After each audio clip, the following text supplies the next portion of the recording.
Commander Jolani का Syria का सरगना बनना अमेरिका को रास नहीं आ रहा। अर्दवान का खासम खास जुलानी से अमेरिका नफे नुकसान का गुणा भाग कर रहा है। इससे भी ज्यादा सुपर पावर को खतरा इस बात से है कि बशर अल असद ने मॉस्को में डेरा जमा लिया है। प्रेसिडेंट पुतिन की शरण में बशर के जाने के मायने समझना मुश्किल नहीं। Today we call on all actors in and outside the region to act with prudence and calm and to refrain from steps that could further destabilize the region. The territorial integrity and unity of Syria must be preserved. रूस ही ऐसा देश है जो बशर को America के ताप से बचा सकता है। प्रेसिडेंट पुतिन ही इकलौते लीडर हैं जो दोबारा बशर अल असद की वापसी दमिश्क में करवा सकते हैं। पुतिन बशर के मिशन इम्पॉसिबल को पॉसिबल बनाने का दमखम रखते हैं। पुतिन की कुछ मजबूरी भी बशर के हक में जाती है। पुतिन ने इशारों में जता भी दिया है कि सीरिया में क्या होने वाला है। वियना में रूस के राजदूत मिखाइल उलियानोव का ये मैसेज सीधे अमेरिका पर बड़ा तंज है। इसे पुतिन का ओपन ऐलान माना जा रहा है।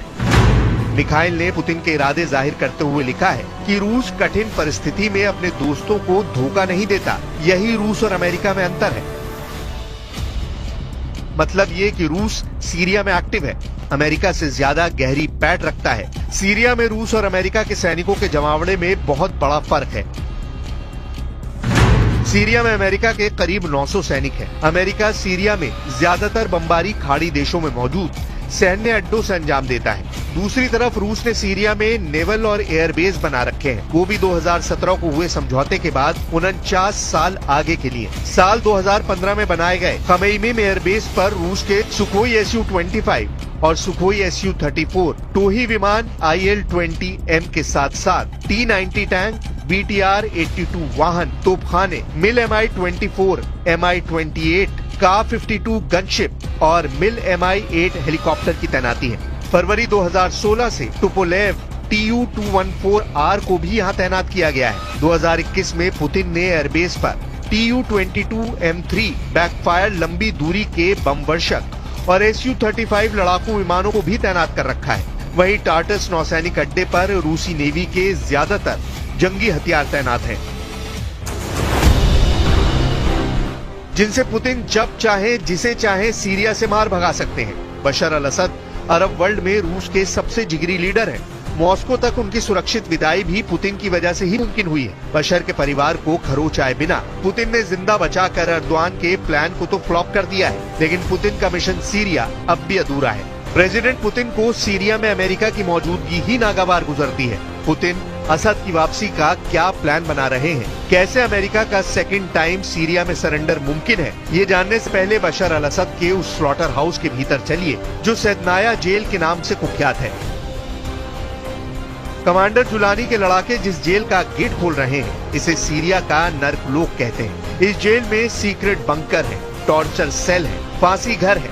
सीरिया की सैदनाया जेल की एक कोठरी खूनी नरसंहार की गवाह है। धरती के नीचे 3 तल्ले में फैली इस सुरंग नुमा जेल से जुड़े दिल दहलाने वाले किस्से हैं। कमांडर जुलानी के कट्टर लड़ाके इस जेल को बशर अल असद का बूचड़खाना भी कहते हैं। साल 1979 में बनाई गई ये जेल 24 आते आते बंद कर दी गई। अब इस जेल के कुछ सेल के गेट खुल नहीं रहे हैं। सीक्रेट कोर्ट से लॉक इस जेल से बशर अल असद गुप्त ऑपरेशन की प्लानिंग कर सकते हैं।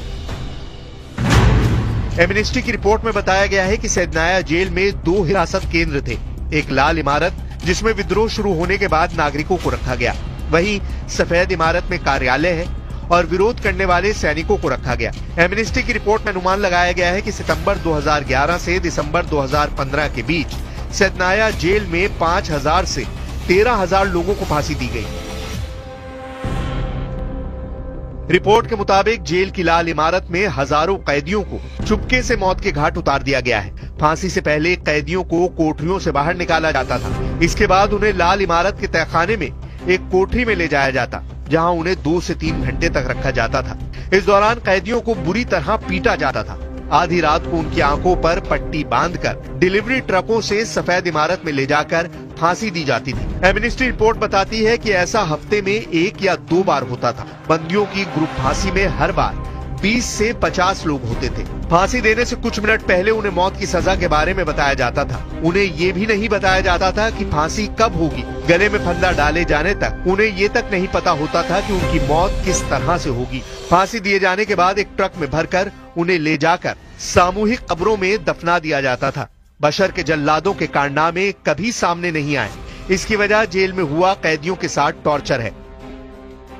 तुर्की सेदनाया जेल जैसे क्रूर किस्सों का प्रचार कर बशर के खिलाफ माहौल बनाने में लगा हुआ है। वहीं मॉस्को में अफ्रीकी लड़ाकों को लेकर सीरिया युद्ध का पासा पलटने की प्लानिंग हो रही है। पिछले कुछ साल से रूस ने अफ्रीका महाद्वीप में अच्छा खासा दबदबा बना लिया है। रूस ने ही अफ्रीकी देशों को हथियारों से लैस भी किया है। रूस की वैगनर आर्मी का अफ्रीका में प्रभाव है। रूस के लिए सीरिया में डटे रहने की मजबूरी भी अब समझिए। रूस टार्टस नेवल बेस से माली, बुर्किना फासो, नाइजर और मध्य अफ्रीकी गणराज्य में अच्छा खासा प्रभाव रखता है। यह अफ्रीकी देश सीरिया से सबक लेकर रूस से किनारा करके तुर्की के पाले में जा सकते हैं। इसलिए अर्दोआन और अमेरिका के खिलाफ पुतिन अफ्रीका के खूंखार योद्धाओं को उतार सकते हैं। यानी युद्ध तय है। वो भी सीधे अमेरिका और रूस का टकराव होगा, जिसका खमियाजा कमांडर जुलानी, अर्दोआन और सीरिया तीनों को भुगतना होगा।